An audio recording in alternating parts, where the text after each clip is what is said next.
પુષ્ટિ સંહિતા ભાગ બીજો, પાના નંબર 366 અને 407 ઉપરથી. આ બંને એક જ ભગવદીની વાર્તા છે, એટલે બંને વાત ભેગી થશે. અત્યારે 366 ઉપરથી આજે અત્યારે વૈષ્ણવ ભગવદી લેવાના છીએ વસ્તાભાઈ ભેસાણના.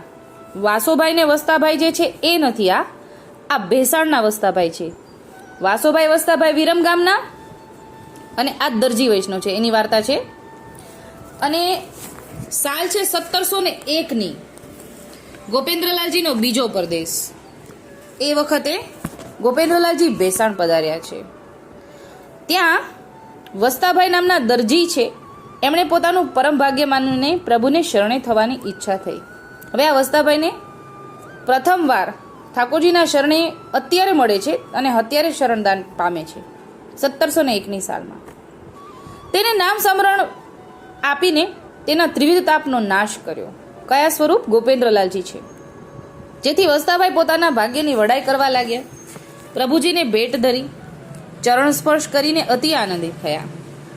શ્રીજી પોતાનો કરકમલ વસ્તાભાઈના મસ્તકે ધરીને કહ્યું, વસ્તા, તને નેચલ ભક્તિ પ્રાપ્ત થશે.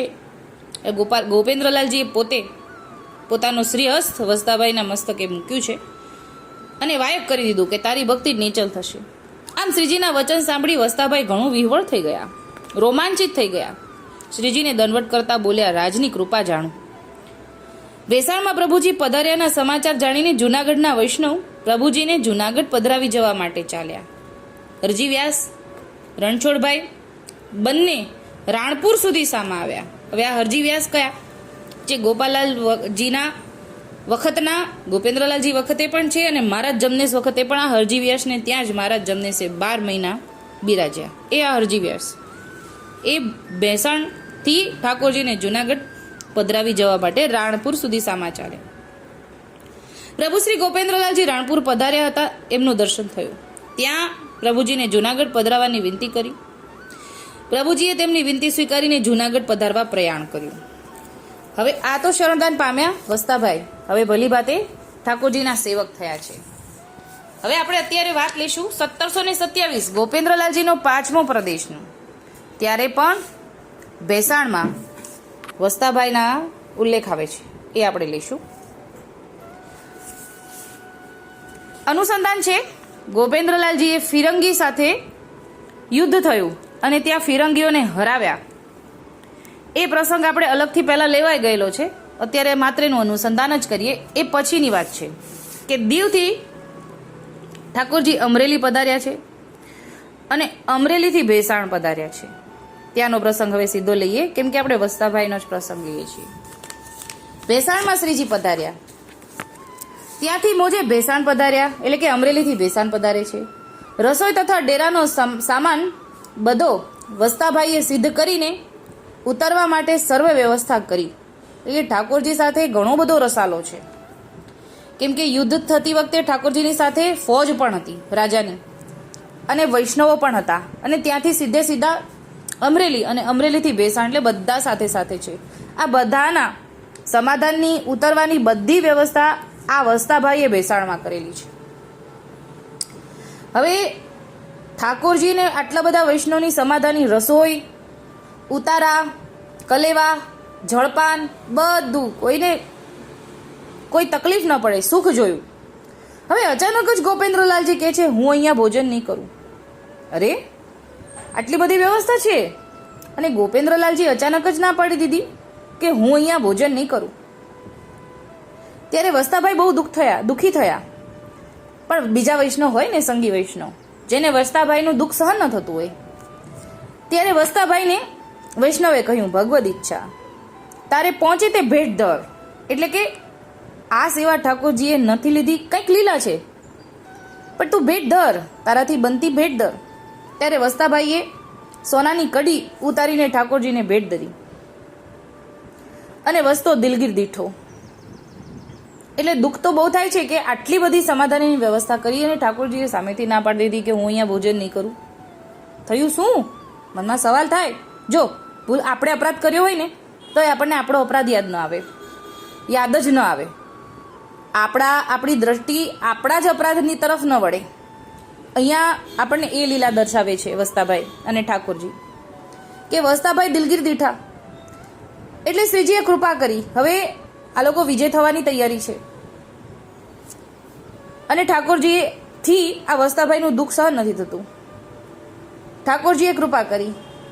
પછી સલિતા થેલા પાછા વાળ્યા, એટલે કે ઠાકોરજી વિજય થઈ ગયા હતા. અહીંયા ભગવતીનો તાપ જે ઠાકોરજીથી સહન ન થયો, વસ્તાભાઈનો તાપ, ઠાકોરજીએ બધા વૈષ્ણવને કે ચલો પાછા વળો. તે સલિતા થેલા રાણપુરના પાદરથી પાછા વાળ્યા, એટલે કે છેક ભેસાણથી વિજય થઈને રાણપુર સુધી પધાર્યા હતા, ત્યાંથી પાછા ગોપેન્દ્રલાલ પધારે છે. કેવા કૃપાળુ છે કે વસ્તાભાઈના તાપને કારણે, હવે આગળ આવશે કારણ પણ જણાવશે, વિશેષમાં નહીં બતાવે પણ થોડું ઘણું આપણને અંદાજો આવી જશે કે છેક રાણપુરથી ઠાકોરજી કે છે હવે પાછા વાળો, મારે ભેસાણ જવું છે. અને ઠાકોરજી ભેસાણ પધાર્યા છે. બેઠકે ભોજન કીધું, સેવકને અપાર સુખ દીધું, ત્યાં ભેટ ઘણી થઈ. આવી રીતે ગોપેન્દ્રજી આવા ઘણા ગામોમાં પધારીને વચનામૃતો કર્યા અને સેવકજનોને માર્ગની રીતભાત સમજાવી, જેથી સેવકજનો ચુસ્ત આચાર વિચારનું પાલન કરતા અને માર્ગમાં દ્રઢતાથી રહેતા. એવા પ્રસંગો ઘણા જ છે. હવે અહીંયા નીચેના ફકરામાં આપણને કારણ જણાવે છે સંક્ષિપ્તમાં કે અહીંયા વસ્તાભાઈના મનમાં પહેલા જરા સંકોચ થયો હતો વૈષ્ણવ પ્રતિ, જેથી ગોપેન્દ્રજી ઉદાસ થયા અને ભોજન કરવાની ના પાડી. એટલે જરા પણ સંકોચ થાય, દોષ ભાવ આવે છે, સંકોચ આવે છે કે કાંઈ પણ એવી મનમાં ખટકે એવો ભાવ આવે ને, એ ઠાકોરજીને ગમતું નથી. પ્રગટ સ્વરૂપ બિરાજતું હતું એ ત્યારે આપણને એ લીલા કરીને બતાવ્યું કે આ તારા ભાવમાં જરાક સંકોચ આવ્યો ને સમાધાનમાં વૈષ્ણવ પ્રતિ. હવે કયા બાબતે સંકોચ આવ્યો એ અહીંયા વિગતવાર નથી લખેલું, પણ વૈષ્ણવ પ્રતિ સંકોચ આવ્યો એટલે ઠાકોરજી આખો રસાલો ઉપાડીને કીધું મારે અહીંયા ભોજન નથી કરવું, છે રાણપુર પહોંચી ગયા આ જ કારણથી. અને છડી સવારીએ વિજય થયા અને પાછા પણ ચાલ્યા. વસ્તાભાઈના મનમાં વિરહતાપ થયો કે જેમ બે બહુ માઠું કીધું. શ્રીજીએ ભોજન કરવાની ઈચ્છા ન કરી. એ સાંભળીને ઠાકોરજી છડી સવારીએ પાછા ચાલ્યા. પછી જ્યારે વસ્તાભાઈને પસ્તાવો થયો અને વિરહતાપ નિવારવા ઠાકોરજી પાછા પધારે છે અને ભોજન કીધું, વસ્તાભાઈને વચનામૃત દ્વારા ઠાકોરજીએ વૈષ્ણવનું સ્વરૂપ સમજાવ્યું કે વૈષ્ણવનું સ્વરૂપ શું છે. વૈષ્ણવ પ્રતિ સંકોચ ન કરવો, દોષ બુદ્ધિ ન લાવવી અને લૌકિક ભાવ ન લાવવો. આ વચનામૃત ઠાકોરજીએ ત્યાં કીધું અને ઘણા પ્રસંગો સમજાવ્યા. વૈષ્ણવ પ્રત્યે સંકોચ ન રાખવા વિશે આજ્ઞા કરી અને કહ્યું કે વૈષ્ણવ તો અમારું સર્વસ્વ છે, અમારું સ્વરૂપ છે. માટે વસ્તા તારા મનમાં સંકોચ થયો જેથી મેં ભોજન કરવાની ના કહી. પછી તેનો ભાવ જોઈને ઠાકોરજીએ છડી સવારીએ પાછા પધારીને ભોજન કર્યું અને શિક્ષા આપી. શિખામણ વચનામૃત બેઠકે બિરાજીને કરી અને પછી ત્યાંથી વિજય થયા.